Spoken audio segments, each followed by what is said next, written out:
started. It's just past 7 o'clock, and I'll give a brief introduction of myself, and then from there we'll go on to the FAA safety topic of the month. It's actually for December, but it's going to be aircraft performance calculation, and then after that point we'll transition into talking with Josh Dickson of Lifeflight of Maine. We'll have a period of opportunities in there for you to ask him some questions after we do the briefing piece. So that'll be coming here shortly. So just a couple house items here. Within the actual event here on Facebook, there are some resources that are listed in the description. So if you click on there, I try to put a lot of information on there about the general topic, and then also any type of resource links. If you guys aren't familiar, the FAA has this safety team. It's a FAST team, so FAA safety team, and there's members throughout the state that are volunteered in the aviation community, whether it be flight instructors like myself, maintenance professionals, or other aviation professionals that work in hand with the FAA. We're not involved, we're not employed by the FAA, we're just assistants to them to do outreach. And one of the things that they're working on is a General Aviation Joint Steering Committee, which has a bunch of general aviation accidents that have happened over time. And they've kind of looked at those that have the most reoccurrence and have tried to address those in the safety community. So one of the things that we do is talk about these safety topics and try to reach out into the aviation community. I'm one of the volunteers here in the state of Maine. So I put the references and some links in here. The Pilot's Handbook of Aeronautical Knowledge is in there, and then also the Airplane Flying Handbook. Those are free resources that you can get as a PDF online, and I can go through and show you those. But here it is. Here's the complete Pilot's Handbook, and this one, there's a couple sections that were referenced in there that you can go over. And this is just a good way to talk about the safety topic, and then you can get in there and review that information. We try to do these throughout the year, but honestly, I found the most effective time to do it is in the wintertime, because that's when we're not flying as much, and it's easier to get an audience. In the summer, we're all very busy and we're actually flying a lot more. So those two references are listed in the event itself, and it was actually incorrectly listed, I think, the chapters, but you can see when you actually click on the link, the takeoff and departure climbs are in there, and then it talks about the aircraft approaches and landings. The chapter numbers are wrong, but you can actually see from the titles there that, you know, what it's supposed to be. So I'll go the introduction of who I am. I didn't do this last time, and everyone was probably kind of confused about that. But like I said, I'm just a volunteer here in the state of Maine. I've been doing the FAA safety team thing probably for about 7 years now. And probably my biggest contribution is doing the Maine Flying Facebook page. I used to have a web page, but that didn't work so well. And then I just started the Facebook group page, Pilots of Maine Flying. And that seems like it's been the most impactful way to reach out to people in the community and kind of share information. I do a lot of it just for hobby. I share pictures of, you know, obviously me flying around and doing things. But then I also try to, you know, share the safety aspect of it all. So a little bit about me. I started flying General Aviation in 1993 up in northern Maine, from Aroostook County, up in Presque Isle. And so in 1994, I actually got my license. I was still in high school. And then I went off to college, Embry-Riddle out in Prescott, Arizona. And then I went into the United States Army as a UH-60 helicopter pilot. I did that for about 6 years. And then I transitioned over to the Air National Guard, where I flew C-130s, the J model. I flew the Global Express, the BBD 700. At the time I was flying it in Afghanistan, it didn't have a numeric designation. It was actually an aircraft that was leased directly from Bombardier. It was their first one ever made, their test vehicle, the Global Express, and they had outfitted it with these canoes on it to make it the Sentinel version. And they refitted that to basically make it a low-flying satellite. So we would just do aerial retransmission of VHF, UHF, and then SATCOM frequencies within Afghanistan because of the mountainous terrain. It was hard to communicate line of sight. So I did that, and you might have seen in the news probably about 3 years ago, they actually had the original 901 Gulf X-ray Global Express that they leased from Bombardier, and then we leased two other ones, and one of those two went down about 2 years ago in Afghanistan. And what happened with that is actually an interesting case study in aviation accidents. They had a fan blade that separated, and there was severe vibration in the engine, and they shut down the motor. Well, they incorrectly shut down the wrong motor, and then in the attempt to recover, because we'd operate extremely high altitudes, we'd go up to about 51,000 feet to do these missions. So at 51,000 feet, you got a lot of glide time to get back down. But when they attempted to restart, they identified the incorrect motor to try to restart. So they actually tried to restart the severely damaged motor that was not going to relight. It was completely destroyed. So they actually ended up impacting the ground. It was a total loss of the aircraft and life of the 2 personnel on board. I also flew Learjets in the Air National Guard for a while. When I got out of an active duty deployment, I worked for Coletta flying the 747-400. And I'm currently employed by JetBlue. I flew the Airbus 320, 321 series. And then for a brief time during COVID, I was displaced and I flew the Embraer 190 for about 6 months. And now I'm back on the Airbus, mostly doing the transatlantic routing over to London, Heathrow, and Gatwick. As far as private aviation, I have a hot air balloon license. I fly small. That's a one-man balloon that I have. I help manage. Technically, I'm a part owner of an airfield in central Maine, ME62, which used to be known as Grignon's Field, and then we renamed it after my uncle, Thompson, who's Second Lieutenant John E. Thompson. He lost his life on April 7th, 1951 in North Korea when he ejected out of his aircraft. It was an F-80 Shooting Star. He ejected and was never recovered. He was listed initially as missing in action and then presumed to be killed in action. So we named the airfield after him because he was an avid aviator. But we have a nonprofit there. It's called Maine Center for Classic Aviation. We own this little Pete and Pole air camper, which is powered by a Model A motor. We actually just got a 150 Texas tail dragger that we're going to be using. Jason Schulten pulled the wing off today. That's going to go to Caleb Curtis at Pittsfield and has to have some work done because there's some corrosion in the wing. But once that gets fixed, we're going to offer a tail wheel instruction around central Maine. I'm also in the Air Force Reserve. My job with the Air Force Reserve is I work with the Civil Air Patrol. So I'm a liaison for the Air Force Reserves, the Civil Air Patrol, and I work with all the squadrons throughout the state of Maine. So you'll probably see a lot of times where I make posts, and it's in reference to Civil Air Patrol. Huge proponent of them. There's a lot of great aviation programs out there for young people, ages 12 to 21 in their cadet program. And then as an adult, you can get in and actually fly throughout the state. There's several flying aircraft throughout the state that you can get involved with. So if you have any extra time, you might want to check that out. We have a Model T. That's our airport car that we have at ME62 in central Maine. And we do an annual fly-in. The Follow Me is our big event that we do every year.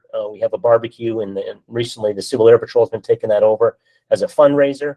Other things we do, we have funding that we've actually, Curtis Air gave us a donation last year. We use that money to fund 3 people within the Civil Air Patrol, adults, that are working on their advanced ground instructor rating. So I do a weekly course with them every week. They're doing it through Glime.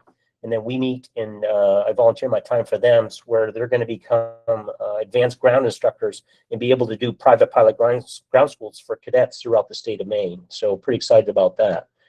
So that's pretty much me in a nutshell. I don't think there's probably a few other things in there that I could probably add, but I won't. But a lot of these presentations that I get from the FAA, I get them and instead of me presenting the slides, I actually make these videos and then I put them in there and then I share it with the FAA safety team community. Some people don't like doing presentations, but they're able to put together events. So I have the presentations already done for them.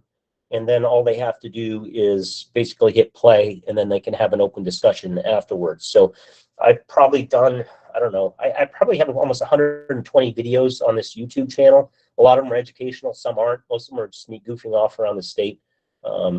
Making videos of various fly-ins and whatnot. So what I'll do now is I'm going to share this tab and hit play. And this one's only about 9 minutes and 30 seconds long. We'll watch that. I'll probably talk a little bit about just some add-on information. And at that point, if there's anyone else that has any, instructional knowledge that they want to share to kind of add on to that topic, we'll talk about that for a little bit. And then after that, we'll continue on and we'll have Josh Dickson on, who's the I don't want to mess up your title, Josh, but you're the aviation director of operations at yeah, and Director of Aviation Services. Director of Aviation. Yeah, okay. Don't worry about it. Okay. And I think he's going to talk a little bit about probably just what's going on there in aviation, but specifically I wanted him to talk about his camera operation that he's going on, has going along the state, which is in coordination with the FAA, and they put a lot of weather cameras throughout the state at different airports. It's something that we kind of want to bring to your attention because it's a good pre-flight tool for a lot of these airports that don't have weather reporting capabilities, that you can get live camera footage of the field conditions, and then they'll have it's paired up with a picture of the airfield on a good day, and then what it is currently, and you can kind of get a sense of what the actual visibility and actual weather conditions are. So let's see here. I'm going to do this. I'll hit play, share the audio. It'll kind of go through all that. We'll kind of watch that all together, and then we'll just have a little brief discussion after that's done. The National FAA Safety Team presents the topic of the month for December, aircraft performance calculation. In this presentation, we'll talk a little bit about aircraft performance and how faulty performance expectations have led to accidents. We'll cite General Aviation Joint Steering Committee accident studies and safety enhancements that relate to aircraft performance. We'll offer some human and some technology-centered performance calculation solutions. And finally, we'll give you our recommendation for increased aircraft performance awareness. How often have you heard these statements? You may even have said them yourself. Each of these statements relates to aircraft and pilot performance expectations. Occasionally, in the course of accident investigation, we discover that those expectations were unreasonable.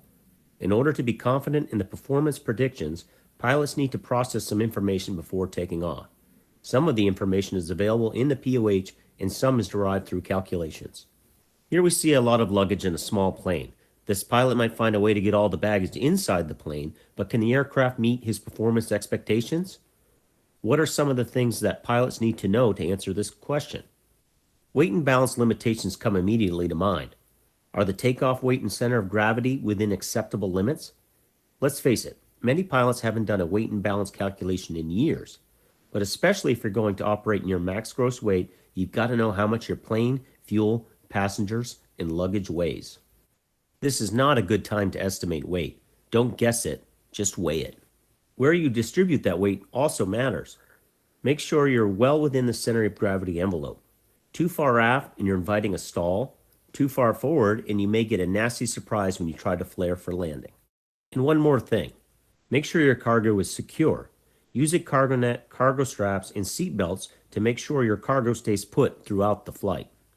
Well, we've made our weight and balance calculations and adjusted our loading to be within the limits, but there's more work to be done. Before we take off, we need to know what sort of performance to expect, and more importantly, what to do if we don't get it. We'll also need to determine density altitude. That figure will be used to refine our takeoff and climb performance calculations. We'll also have to know how much runway we have available for takeoff, and for landing if we have to return to the field. Is the runway paved, grass, gravel, or mud? Is it contaminated with snow or water? These considerations will help us to choose a normal, short field, or soft field takeoff configuration and technique. Once that's decided, we can get into the POH to determine how much distance will be required to take off and climb over any obstacle on the departure path. We're getting close, but there's still more to be done before we launch. Now that we know how much runway we need, it's time to consider what will happen if we have to abort the takeoff. The 50 to 70 rule of thumb will be helpful here. The rule goes like this. If you haven't attained 70% of your flying speed by the time you're halfway down the available runway, it's time to abort the takeoff. Whether you're working with knots or miles per hour, the math is the same. If your takeoff speed is 60, 70% of that number is 42. Assuming you have 2,200 feet of a runway available, you need to have 42 knots or miles per hour at the halfway point on the runway. Obviously, if you have 8 to 10,000 feet of runway to work with, you can delay your abort decision. We should also be mindful of terrain elevation and obstructions along our departure plan. They may dictate our departure path. And while we're looking at terrain, we should also identify forced landing opportunities near the field. This topic is extremely controversial, and a comprehensive discussion would take more than an hour. We'll just cover some of the most important points here. Every year, we see accidents resulting from loss of control after pilots decide to return to the airport in response to emergencies during takeoff or climb out. More often than not, a partial or complete loss of power prompts the decision to return to the field. Loss of control accidents are usually fatal, and these are no exception to the rule. That's why it's imperative for pilots to understand all the factors involved and commit to the appropriate course of action before the need arises. The question, of course, is it safer to land straight ahead or to return to the airport for landing? We know that if we have 3,000 to 5,000 feet of altitude to work with, returning to the airport should not be a problem. We also know there's a number below which is just too dangerous to turn back. The problem is that most of us don't know what that number is. The safe way to find your number is to work at altitude with your flight instructor. Simulate power loss on climb out and see how much altitude is lost in a 200-degree turn. We say 200 degrees because if the power loss occurs while you're on the runway heading, a 180-degree turn likely won't get you aligned with the runway. Do this exercise at your typical operational weight and wait approximately 3 seconds after the simulated power loss to begin maneuvering. This delay is necessary because humans typically don't react immediately to startling events. They take a few moments to process the event before taking action. Having enough fuel for every flight or landing to refuel en route should be a no-brainer, but pilots still make off-airport landings due to running out of gas. So let's consider what pilots need to know in order to predict cruise performance. We'll need to consult the POH for power settings and fuel consumption information at our planned cruising altitude. The winds aloft forecast will give us information from which we can calculate our expected ground speed. Factor in time to climb, approach and land, plus not less than 30 minutes reserve, and you'll have a good idea of how much fuel you'll need. Keep abreast of your fuel state while en route, and be sure to check en route fuel availability before you launch. By the way, unless they're reading empty, aircraft fuel gauges give at best an approximation of how much fuel you have on board. Fuel flow computers give a much better picture, but most require pilots to input fuel quantity, so starting with the right fuel state is paramount. Regardless of how you're equipped, it's a good practice to double-check fuel quantity when you're launching with less than full tanks. Here's some Gold Seal best practices that are recommended for all pilots. It's essential to keep track of your available fuel. Hourly, or whenever you switch tanks, calculate how long you can fly with your remaining fuel. Compare that to your predicted time to destination. If it looks like you're going to dip into your reserve fuel, it's time to plan an en route fuel stop. Don't wait till you're close to your destination to refuel. The closer you get, the more you'll be tempted to continue on to your reserve fuel supply. Many pilots plan their flights so that they never land with less than 1 hour's fuel in their tanks. That way, they know they always meet the VFR fuel reserve requirements. Whether or not this practice meets IFR reserve requirements depends on how far it is to your alternate airport. Briefing each and every approach, takeoff, and landing is another Gold Seal best practice. Vocalizing important points and procedures just before takeoff or landing keeps them upmost in your mind, where they're available for ready reference if something unforeseen happens. Brief the assigned runway and available distance for takeoff or landing. Include aircraft configuration and target airspeeds. Vocalize your rejected takeoff or go-around decision point. Include the departure approach path and the altitude below which you'll not attempt to return to the airport. Finally, brief forced landing opportunities close to the airport. Have you earned your wings? Proficiency is key to success in almost everything worth doing, especially flying. Proficient pilots are confident, capable, and safe. Wings is a proficiency training system specifically designed for general aviation pilots, and regular participation will keep you in the top of your flying game. Now there's even more reasons to participate in Wings. Every time you complete a Wings phase, you're eligible to win the Wings Sweepstakes. The sweepstakes is generously provided by Paul Berger, a longtime advocate for general aviation safety and a retired aviator who believes participation in this program saves lives.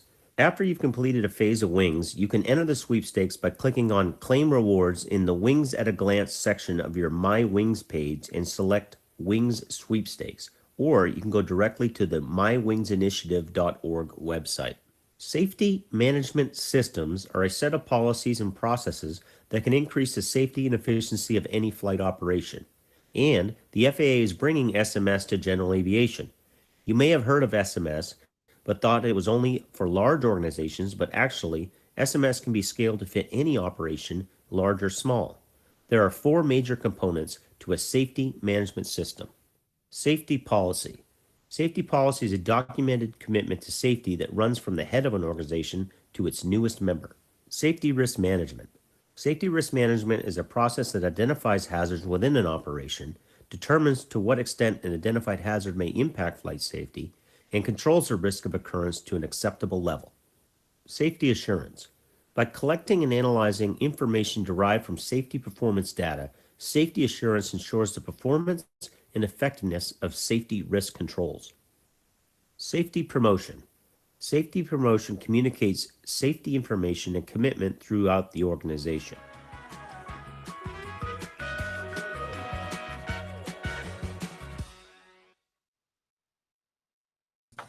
All right, that's a little bit better than me talking. I'm going to share another page here. I sent out in the chat a link for this, and the one thing they talk about was that impossible turn and going up to altitude and practicing this return to the airfield.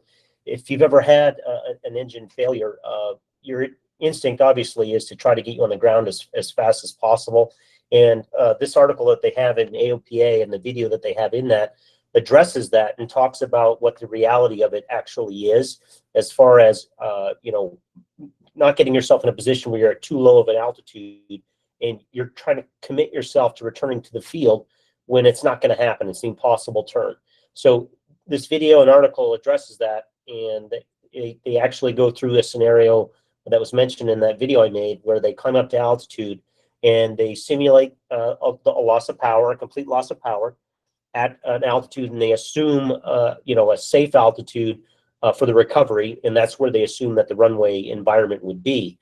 And they go through and they incrementally go up a little bit higher every time.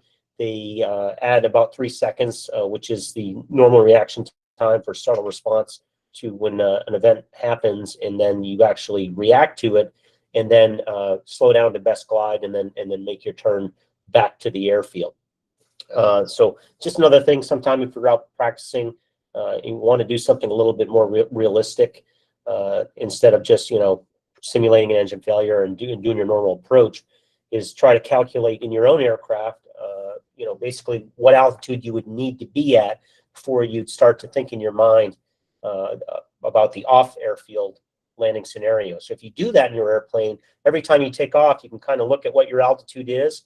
If you know what that altitude is, you can kind of get a sense of when you could actually make that return to that airfield, or if you have a problem, an engine failure, instantly kind of commit to an off-field landing and try to find a place ahead of you. So another item that I wanted to add to this discussion about performance is when you start looking into the books, which a lot of you may not have done in a while in your airplane, and start looking at performance numbers, you have to realize that those performance numbers were made on a brand new aircraft, probably operated by a pilot who's a test pilot who's very experienced in that aircraft, and under very certain conditions, very recorded conditions to come up with that tabulated data. So when you start thinking about that, the numbers in the book might not be very realistic, depending on your pilot skill and the age of your airplane, the actual performance of your aircraft. So it wouldn't be a bad idea to go out with an instructor, or even if you're out training on your own, to calculate your performance and then actually use that performance and then try to calculate what your actual performance is on that day. And you can kind of get a sense to, can my aircraft actually do what I think it can? So, and airfield conditions sometimes can make that very hard. If you're on a paved runway, you start to think about, like in the wintertime we're talking about, you've got slush, ice, snow, etc. What's that going to do to your performance? You start going off field and you talk about soft field aircraft takeoff performance. Well, what exactly defines a soft field? Is it just grass? So you could run the numbers for it and say, well, I'm doing a soft field departure. I'll do my performance for that. But what if there's a little bit of, rain or standing water on the grass, or even some mud? What's that going to do to your takeoff performance? So having that number that they had in there, where you could calculate your performance and make sure that you have the right flying speed by 50%, and make the wise decision to make that reject decision, the abort decision to not continue to fly. So those are just a couple items that I wanted to add. So is there any other items that anybody would want to add in here? You can just raise your hand and unmute yourself. But I will tell you that my brother, actually, he was in Ohio, and they talked about the fuel planning piece. and he was having someone come up to pick him up to go get an airplane somewhere. The guy picked him up and he said, "Hey, how you doing on fuel? Do you want to dip your tanks?" He says, "Oh no, I'm good." And I had made a post earlier about fuel gauges and how inaccurate they can actually be. And they actually ended up running out of fuel, and they had an off-field landing, and they ended up stalling in a field, and they almost hit some power wires, and he had to be airlifted out, and he was in the hospital for probably about 2 weeks. So it was a case of the pilot thought he had more fuel, and he underestimated what his actual performance was, and they ran out of fuel, and his response to the off-field landing was improper, and they were both severely injured as a result of that. So any other comments or any questions on that topic of performance? No? Okay. No problem. All right, so next up we have Josh is going to join us, and he's going to talk to us about Lifeflight of Maine. And Josh, you there? I am. Hello, Okay. everyone. So, yeah, thanks. Thanks for the invite to speak to the group, Sam. That's really it's really great to be able to reach everyone. We've been trying to kind of get the word out about this, and we've put some stuff out on social media, and I've shared it at some of the aviation advisory board meetings and whatnot. But this is great. So, my name is Josh Dickson. I'm the Director of Aviation Services for Lifeflight. My background: I'm a General Aviation pilot. Very passionate about GA. And I run the Part 135, which is the aviation end of Lifeflight of Maine. Basically, my job is to enable our people to be able to do their jobs, and they are, between our pilots and our clinicians and whatnot, they're very skilled people, and so I just try to do whatever I can to safely get them there and back. That's kind of how I look at what it is that I do around here. Let me go ahead and share my screen here.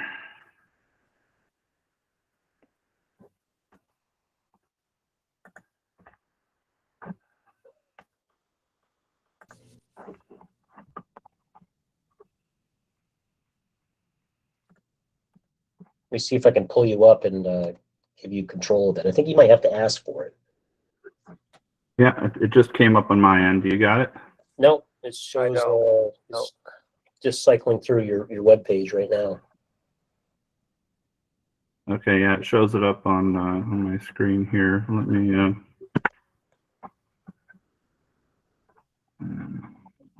It doesn't give me an option to give it over to you, but I know you had it. There we go. Nope, still showing my presentation over here. Okay. Yeah, it just said it wouldn't let me share it when I tried to share it and take control there. All right, if you want to try to send that to me, I can probably post them up here. Yeah.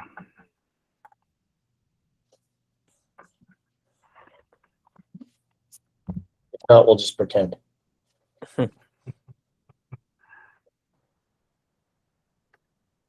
Are you like trying to use your camera right now? No, he's got some slides that he's trying to take over the presentation, but it's Oh, I see. yeah. What email should I use, Sam? Just do mainflying@gmail.com.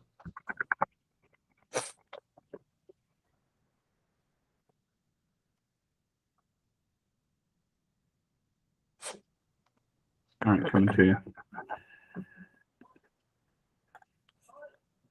Jeez. Okay, just as Yeah. Right now, it's cycling through some nice photos of your aircraft. So as that comes up, you can. Yeah, that's far. That the production quality on that's far better than what I had to show you guys today. Anyway. Hopefully, your file's not too large. Yeah, it's 13, so that's under the cutoff usually.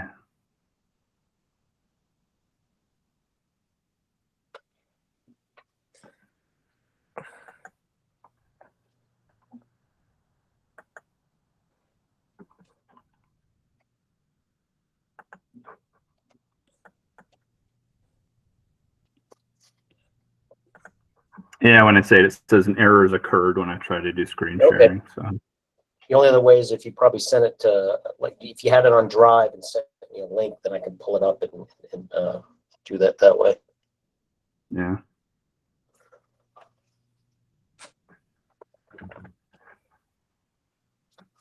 While you're kind of thinking about that, I'll go off over to this next slide that I have here and just chat at that. All right. So with the events, I try to keep track of pretty much everything else that's going on in the state, and I try to share information on that. So if you aren't familiar, we've got the Maine Flying page, which is more administrative for me to start, just show stuff. And then the group page is Pilots of Maine Flying, and that's where I kind of put some of the same posts that I put in the other one in there. But you can also, share events that are going on, and then I try to pull those in from around the aviation community. If you are an ownership of a site, say like Bowman Field Flying Club, and you create an event, I share it to the page. If you have an event going on and you just tell me about it, then I create an event for it, but it all shows up in the same place. So in this case, under the events section, the online hangar event that we have going on right now, I think we're going to have another one on the 22nd. There's going to be another safety topic, and then I believe it's going to be Randall Williams is going to come on. He's one of the designated pilot examiners in the state of Maine, and he was going to do a presentation on just the DPE process, common mistakes, things that you can do to prepare for your check ride. So as far as other things going on, I put in this AOPA, and I did this, this probably the third year that I put this in here. And this money is available, and there's all kinds of different scholarships. And I actually mentored a high school student and wrote them a letter of recommendation, and they were able to get a $10,000 scholarship because of this. So this money is available. There's all kinds of different ones in here. You can click on there and get more information on it. You don't need to be a member of AOPA to apply for them, but there's different requirements. And the one for the high school one was all you had to do was make sure you had your private pilot written. He was awarded $10,000. He went to I think he can't remember if he went. I think he's in Waterville. He went to Waterville and did his primary flight training down there with $10,000 of cash that he got because he applied for this. So so that deadline's on there. There's some other events actually coming up. People think there's things that aren't going on in the wintertime here in Maine flying wise. Bowman Field has their ski plane fly-in in Livermore Falls. Same day, supposedly Bald Mountain Camps is supposed to have theirs going on. And then the 25th of February, Steve Noyes is having his bird dogs fly in at his lake. The other ones I put are Follow Me that we do in the end. It's the last Saturday of September. And then way off in 2024, I plan to fly in that is going to be in Holton. And I'm trying to actually coordinate that with the club up there because that's one of the epicenters of the this eclipse. Will be in the Holton area, and I thought it'd be fun for people to fly in up there, maybe have a barbecue and hang out for the eclipse that's going to go on. And that's supposed to be one of the. It's in the region that it's the best viewing in the country. Will be up there in Holton. So if you have an event, if you're a business and you have something going on and you create your own, all you got to do is send me a message, and then I just add it to here. If you don't have your own event on your own page, then just send me a message and I'll create one for you. But try to, if you're curious about what's going on and if you see something that is going on and it's not listed here, just shoot me a message, please. So any luck with any of that, Josh? If it's in your inbox, we do. If it doesn't, then we might be sunk here. I'd love to send it to you in Google Drive. Unfortunately, as Veronica can attest, our IS system at our hospital is it's not voracious. For whatever reason. Unless I have too many things in my folder. Let's see, select all. Let me delete them real quick.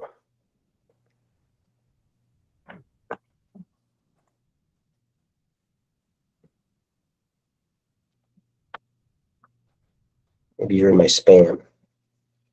Nope. It didn't pop up for whatever reason. Yeah, it should be going through here. Shows in the sent, so it should be there in a minute, hopefully. All right. Let me pull up the FAA site. If you want to send that in the messages real quick, and I'll click on that and bring that up. Yeah, it's one second here.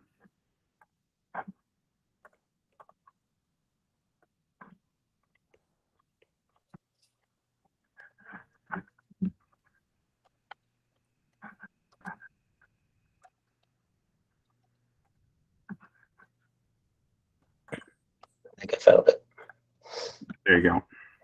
Okay. Yeah, we can do this a little bit out of order. If you can go on to pull that up and then go over to the far left and turn everything off in the layers for the map, except the cameras, and just kind of zoom out on the United States for a minute. Okay. Let me click on this real quick. So I have just the program itself is an FAA program, and I know you guys capitalize on that, and you're basically sponsoring the cameras, right? And you're taking care of the maintenance. Yeah, so correct. So what we did was in 2015, Lifeflight added a fixed wing to our fleet, which was obviously helicopter based before that. Once we did that, there's a lot of work. Yeah, just turn everything off on the left if you would. All those filters there, just leave the cameras only. It's a lot less busy, and it'll kind of give you an idea where Maine is, especially if you zoom back out to just kind of the big country view for a minute.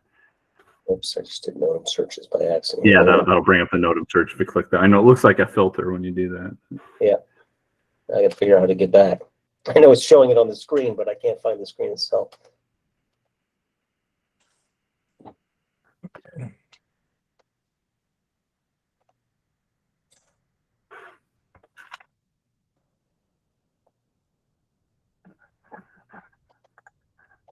Where'd that tab go? Disappeared on me. Oh, there it is. I think it's, oh, I got it now. There it is. All right. So there's Maine. Yep. And so if you zoom out, just do like a shot of the continental United States really quick, just to get an idea kind of where we're at in comparison to everyone else. So you can see the number of webcams that are up there. So we added this airplane in 2015, and I got a hold of a gentleman named Walter Coombs, who was starting up the pilot project for weather cameras up in Alaska. And they've used these all over the place in Alaska because they got a lot of dirt to cover. And the question is, can they make it through the passes? Can they get to some of the places that they're going? And Alaska is, really challenged, obviously, for weather, but they're also just challenged because, for the most part, weather reporting exists primarily at airports, in the United States. And so when you get up into the Canadian Rockies, you'll see some AWOS stations and whatnot up in some of the passes that people go through. And they started to put these weather cameras up around some of the mountain passes so they could see if the VFR, pilot can make it through up there. Again, not a lot of technology, and they're trying to work through some of their challenges. So Walter and I talked back and forth about this, and he said, we're a few years away from, figuring this out. We want to put it out on a massive scale, but, it's kind of the grinding gears of government. So we sort of went off and did our own thing. We got a grant through the Maine Emergency Management Agency, which their job is to bestow grants from FEMA. And we wanted to do it for not only for weather reporting, but the primary feature that we were originally looking at was for runway condition reporting. And that was the part that was sinking us a lot, is we couldn't figure out what the runway looked like when we were called at 2 o'clock in the morning to respond to some small community. A lot of the airports in Maine are manned by volunteers, and there's not a lot of traffic that goes out there that really requires that level of oversight onto them maintaining their NOTAMs. So that was kind of a big change for a lot of the main airports. And so we wanted to originally get these cameras just so we can look and see, yes or no, has the runway been plowed? Does it look like it's covered in ice? Things like that. And once we got into the technology, we learned that, hey, not only can we use it for that, we can have a panable, zoomable camera, and then we can also capture the weather. And as everyone around here, understands, from an AWOS, you can get, weather information from an AWOS. It's not a complete picture, but it is, useful information. But the camera really paints the entire picture. So the picture says 1,000 words, and the camera can give you an idea of what the trend is going to, the trend is doing out there. If you're seeing it getting cloudier, if you're seeing it start to snow, those are all things that the camera can show, whereas the AWOS would just give you, ceiling and visibility. So it's a powerful tool. We've started using it as soon as we deployed the cameras. Within the first week, we were actually using it for. There we go. You got it up. Yeah, I did. Okay, great. So now we've rolled the cameras off onto the website. So I'm going to back up. Maybe skip forward a couple of slides here. There you go, right there. That's perfect. So kind of doing these out of order, guys, and sorry for the technology challenges, but Lifeflight of Maine is the medevac provider for the state of Maine. We operate 3 Augusta 109 SP helicopters and 2 A109E model helicopters. We use those as maintenance backups. And then a single King Air B200 that we operate with 2 pilots.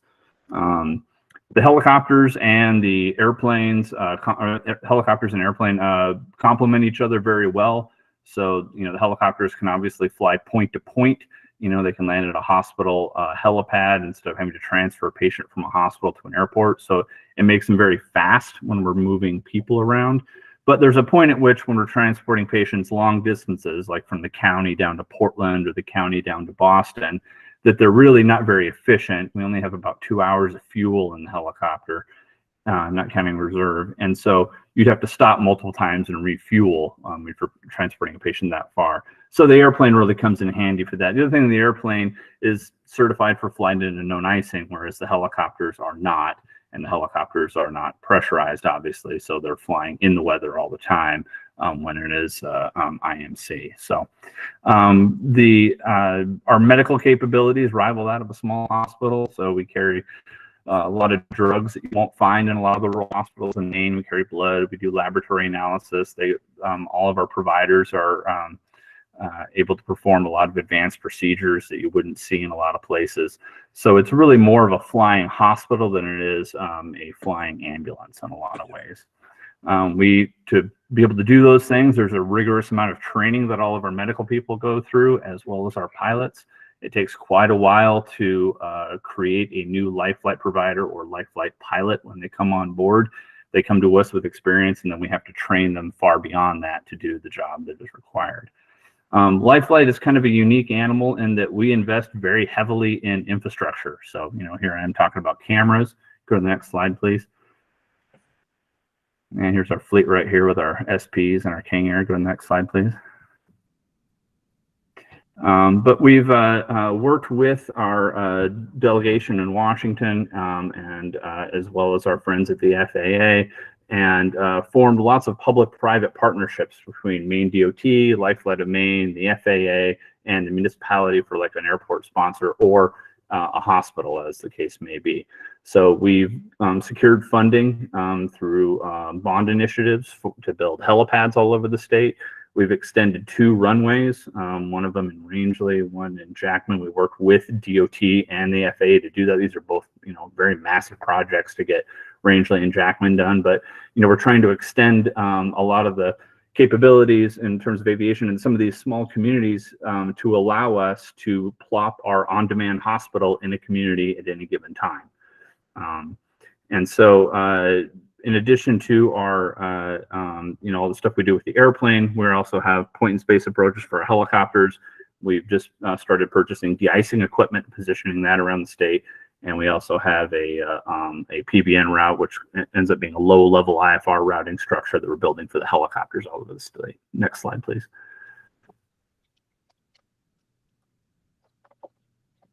And there's the extension that we work with our friends up in Rangeley with DOT and FAA to accomplish. You can see kind of the fill at the one end there of 1.4. That's actually taken off on my airplane. And then the little cart there, that's a Type 1 and Type 4 de-icing cart that we just purchased that we're going to pre-position up in Frenchville so we can allow for winter access for our King Air up there. Next slide, please. So getting back to the cameras. So when we added the fixed wing, some of the questions were, one, can we get there? Meaning, what's the weather like in the area? The AWAS is telling us one thing, but having some sort of confirmation of that is really helpful. The other thing is like when we get there, can we land? And that was the biggest reason that we eventually, initially did the cameras is, is the airport secure? Meaning, is there a moose standing in it or kids drag racing on it at night, which is a problem in Maine? And is the runway covered in, snow and ice? And do we have an RCAM value that will allow us to land there? And the time to do a runway assessment is not at the bottom of an instrument approach procedure. So we were trying to figure out a way to get this done. And then the last part was, once we land, can we get out of there? And so, is there active precipitation there or not? And a weather camera, I would argue, is a far better precipitation sensor than any of the sensors that are on an AWOS. Next slide, please.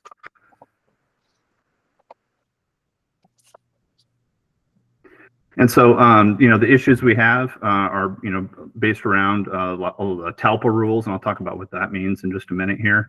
The aircraft performance thing actually dovetails pretty nicely into this presentation. But a lot of the airports are unstaffed. There are far greater amount of unmanned airports in Maine than there are airports that have a FBO that is operating 24/7. There's a lot of funding challenges for maintaining runway surfaces. Snow removal equipment, a lot of the snow removal is done by like the town plow truck driver, and plowing a runway versus plowing a town road are very different in how you go about that. And then there isn't a chemical program at most of the airports in Maine. There are a few, and if they're scheduled service, there generally is, but by and large, there is not for most of those. And the biggest one are accurate NOTAMs. Because of the requirement for for TALPA, they require regular update of NOTAMs, and so a lot of the airports just started listing it as unmonitored, which is fine if you're going in there in general aviation aircraft and you're not really on a time schedule, or life and death isn't something that you're grappling with. But for us, we really need to know what those NOTAMs are if we're going to go and land a King Air out there in the middle of the night. We need to know what the surface conditions are. So into the cameras. Next slide, please. Actually, and so here's the, I don't know if anybody's familiar with this, but this is the RCAM values. And so you guys have probably heard, good, fair, poor, nil. That's kind of what it has been for a long time. And then back in 2016, SAFO 16009 came out that kind of spelled out how this is going to work, and how we were going to be how they were going to be assessing runways moving forward. So this kind of blew a lot of people's minds. It made a lot of sense for places like Logan and Portland and Bangor and all that, but for the small rural airports, it made things a lot harder, and it actually had an effect that we probably didn't want to see. Whereas people just started monitoring, or notaming them as unmonitored instead of putting something down there. And next slide, please. All right, so if you go to the website there, pull that one up, Sam. I'm good at this. Yeah, you're doing really good, man. All right, so zoom in on Maine. Okay, and then why don't you pick Greenville there?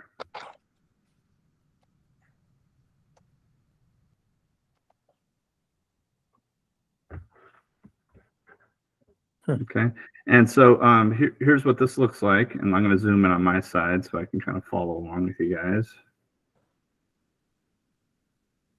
There we go. And so the image on the left is actual, and the image on the right is, as it says, a clear day visual reference. So all of our cameras we worked out all of the data exchange between us and the FAA, and it was a lot easier for them to host it than for Lifeflight to create its own website and make it available to everyone, because that's also part of the mission of Lifeflight, is we want to increase the safety of general aviation public as well. So by sharing all of our infrastructure, we're trying to help the rest of you guys out as well. So on the left-hand side, you can see this is a 1080p IR camera that picks up on some of the low light and whatnot. Not tremendously helpful at night, but if you click on where it says show camera loop, and you can scroll back and to one of the previous images there, and the sun was shining, and then hit play. And that will kind of show you what it's been like up there over the day. You can see a weather trend. You know, you got a pretty good shot of the runway from this place. You know, it's warm today, so most everything's sublimated. So it gives us a pretty good idea, one, what the runway looks like. And we actually have a portal that allows us to go in and move the camera around and zoom in a little bit more than the FA facing site.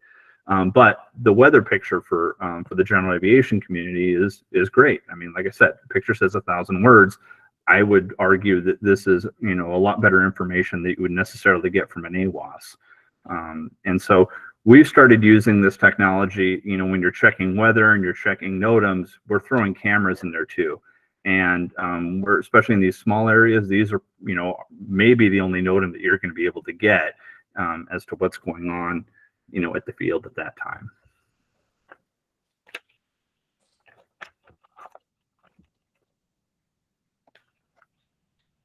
All right, can you go back to the presentation just for a minute? Sure.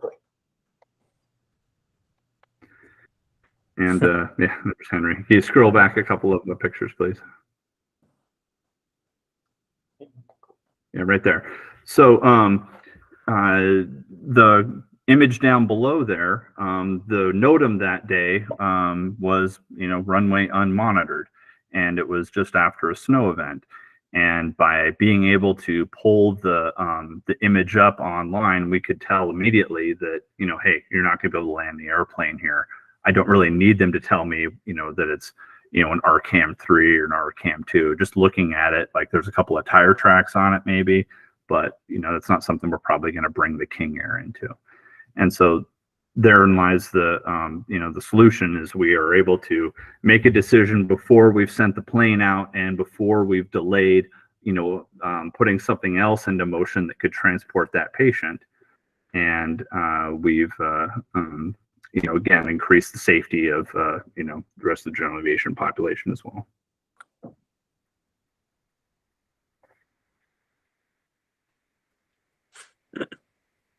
So sorry, guys, about the presentation. There was a little disjointed with the not being able to pull up the PowerPoint there.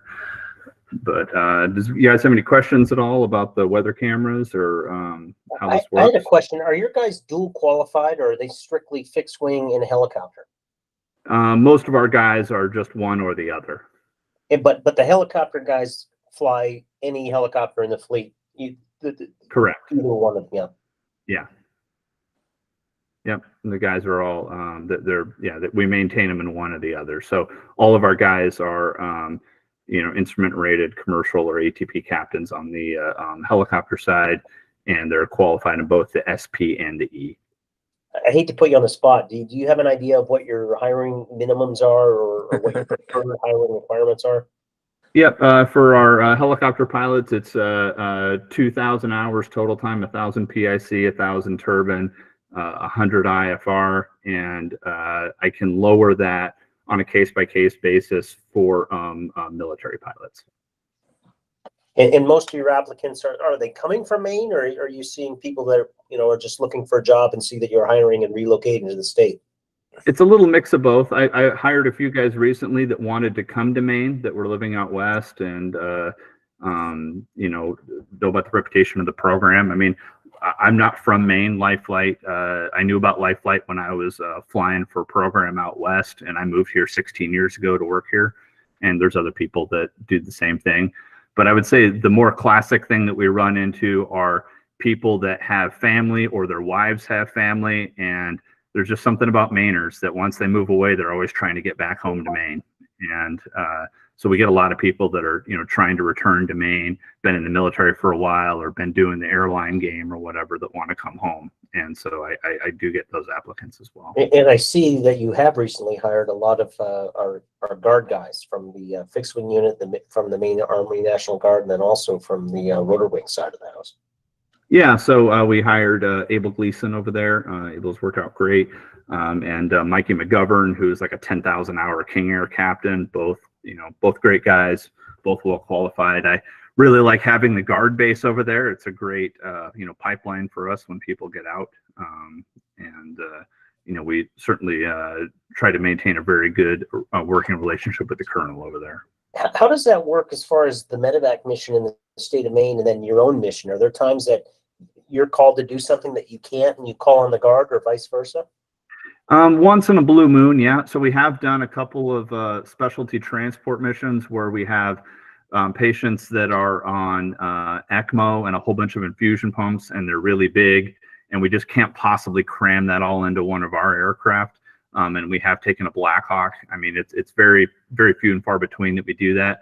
The majority of what the Guard does with their mission, though, is they would go get people, you know, where they're going to use the hoist. Right. That's the majority of what they do.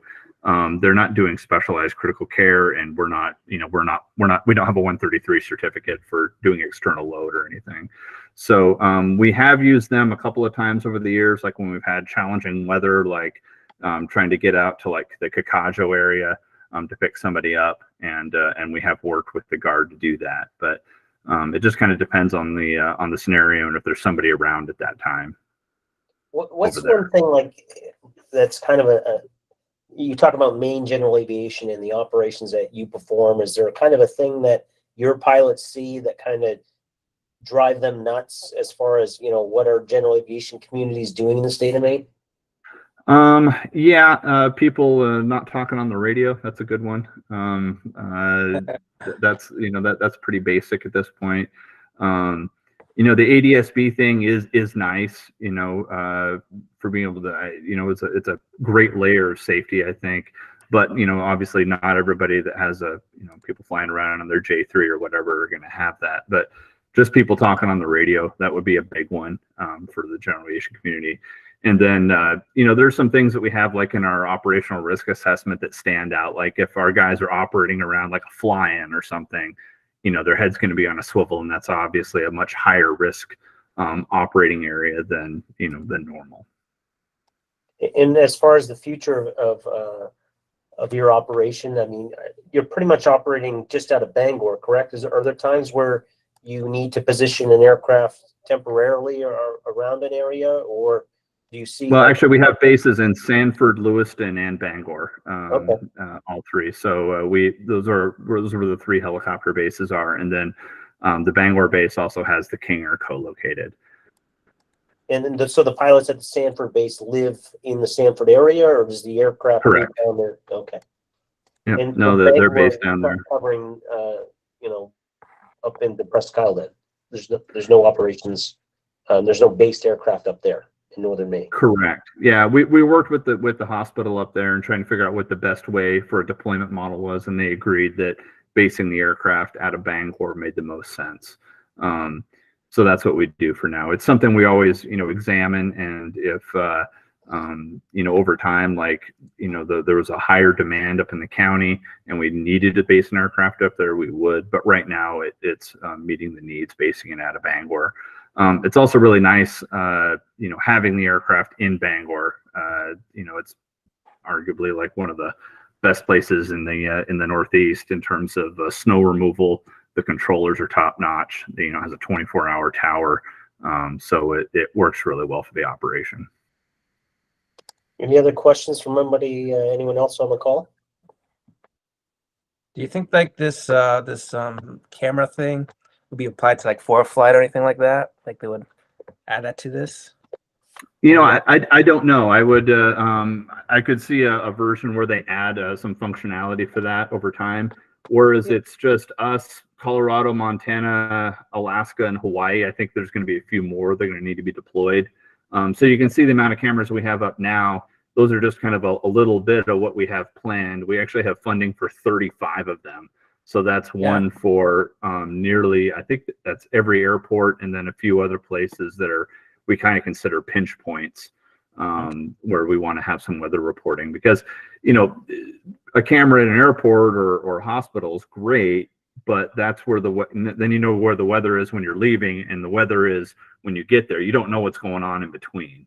And so, you know, we hope to proliferate these across the state to where we can have them at other areas that are just, you know, kind of waypoints, really. You know, for example, we're going to put one out in Deploy.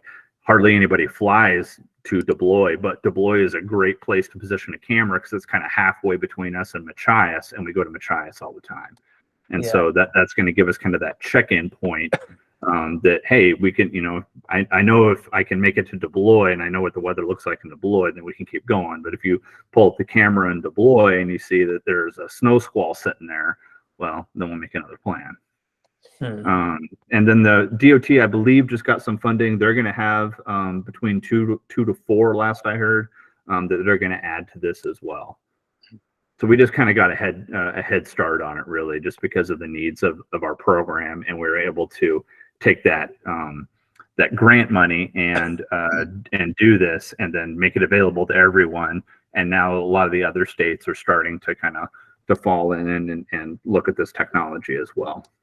Josh, to kind of jump in on Nori's question there, I don't know if it was, I know at the seaplane fly-in, I spoke with Malcolm Toon and also you, and I don't know if I told you or told him, but I think I might have told Malcolm to get in touch with you, because he does coding for Flight, and he was looking at, he was interested in some of the things that I was doing as far as taking photos, and I believe I mentioned his name, your name to him, and not his name to you. But he had an interest in doing some coding where there was some, side talk to like something like this. So I don't know if you want to, he's the guy that has the beaver on floats. Yeah, maybe we can talk offline, and I'll get his information. Yeah, certainly. Yeah. Hey, Josh, Andy here.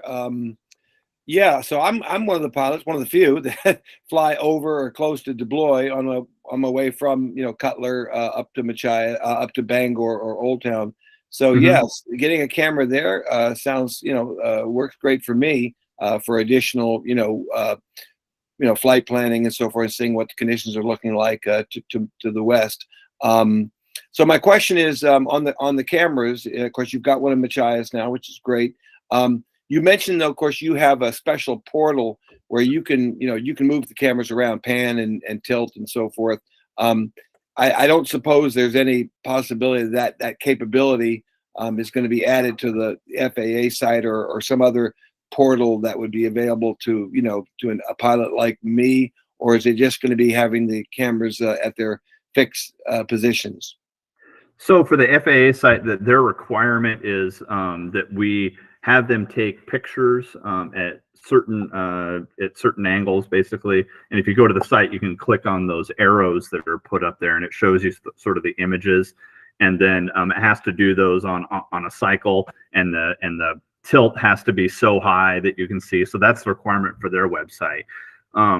When I first brought up the idea of using cameras for runway monitoring, that you could tell that like nobody had, that was kind of a different idea, and not really the purpose of this. But I could see how, especially in the rural areas, where they might want to jump onto that. And if they did, that would be great. And then we could, talk about that functionality. One of the concerns on our end is, of course, there's lawyers involved, and their concern is that somebody could take the camera and zoom in on somebody's face that's getting loaded into the back of an aircraft or something, and we have patient confidentiality issues. So that's that therein lies the rub. With that. Yeah, so, and that's what I was kind of driving at. That while for flight planning and assessing the weather, having the image, the view being the majority of the sky is of course what you want. You're looking at the cloud covers, ceilings, and estimating the ceilings and so forth. But it is also the case that, and you would agree, that being able to have a view of the runway, and which is your primary concern, because of course the King Air can, is less, you're less concerned about the actual flight category or flight conditions as you are. You're more concerned about the runway environment, the runway conditions. So, being able to see the runway from those cameras would be, beneficial or helpful to a pilot such as myself as well. Yeah, and what I think probably the near term, Andy, would be that once they grasp the importance of that, much like we have the views of the sky, I think you could program the position or program the camera to do the same positioning and have shots of the runway itself. I think the problem gets into when you have people that are trying to actively command the camera especially if you have more than one person doing it, then that can be problematic as well. So if we could do the same thing, like we're taking pictures of the sky, but just have it zoomed in and pointed down, I think that would be a great way to achieve what you're looking for as well. Right. Well, thanks again for being here. Yeah, no, absolutely. It's it's great. It's a treat to be able to talk about this stuff and share it with everyone.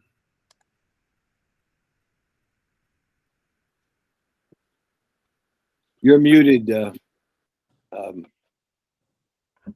Yeah, Sam, you're on mute there, bud. Sam, you're on mute. Yeah, I'm just talking away. Is there anyone else that wants to jump in and add any other type of kind of a service announcement as far as events that are going on in the area, or any other item that they want to kind of just shamelessly talk about? No? Okay. I don't have anything else. Josh, I don't know. Do you have any other comments that you need to add, or? No, I don't think so. Thanks everybody for making the time, and happy to answer questions, offline as well. If any of you guys are flying in the area, we're off of Taxiway November, right at the end of 3-3 there in Bangor. If you send me an email, and I'm around, happy to give you a tour of Lifeflight if you wanted to fly in there and come say hi. So I think the next one of these we're going to do is on the 22nd. Like I said, Randall Williams is supposed to be involved with that. He's the designated pilot examiner in the state of Maine. He's going to talk about that after we do our safety briefing. Besides that, there's nothing else really else to add from me. I guess I pretty much said everything. This video will make its way to the website probably tomorrow, and then I'll share it so other people that couldn't join us tonight can watch it at their leisure. So besides that, that's pretty much it. If you guys have any ideas for other people that you'd like to see on here, shoot me a message either on the Facebook page, Maine Flying, or you can send me an email at info@maineflying.com, and I'm happy to reach out to anyone. Some of the people I've reached out to, I wanted to talk about the Twitchell's transition to Lewiston. That was kind of one of the things I wanted to reach out and talk to. And then there's some other, like just the Air National Guard, Maine National Guard type of things to get some people there. But if you have an idea of somebody that you'd like to have on as a guest speaker and you're curious to hear about, whether it be General Aviation, etc., just shoot me a message. Civil Air Patrol, I'd like to have them on to talk about just their operations in the state, obviously, because I'm involved with them. But if there's anything else you guys can think of, please feel free to send me a private message, and we'll try to do these throughout the winter, and then probably take a tactical pause during the summer and actually do some flying, and then resume in the winter. So besides that, pretty much, thanks, Josh, so much for coming on. It's some really great content, some great information, and look forward to seeing you soon flying around the state of Maine. Yeah, absolutely. It's almost annual time. I'm sure I'll bump into you at Caleb's. Sounds good. All right, guys. Thanks, Sam. Thanks, Josh. Yeah, absolutely. Good talking to everybody.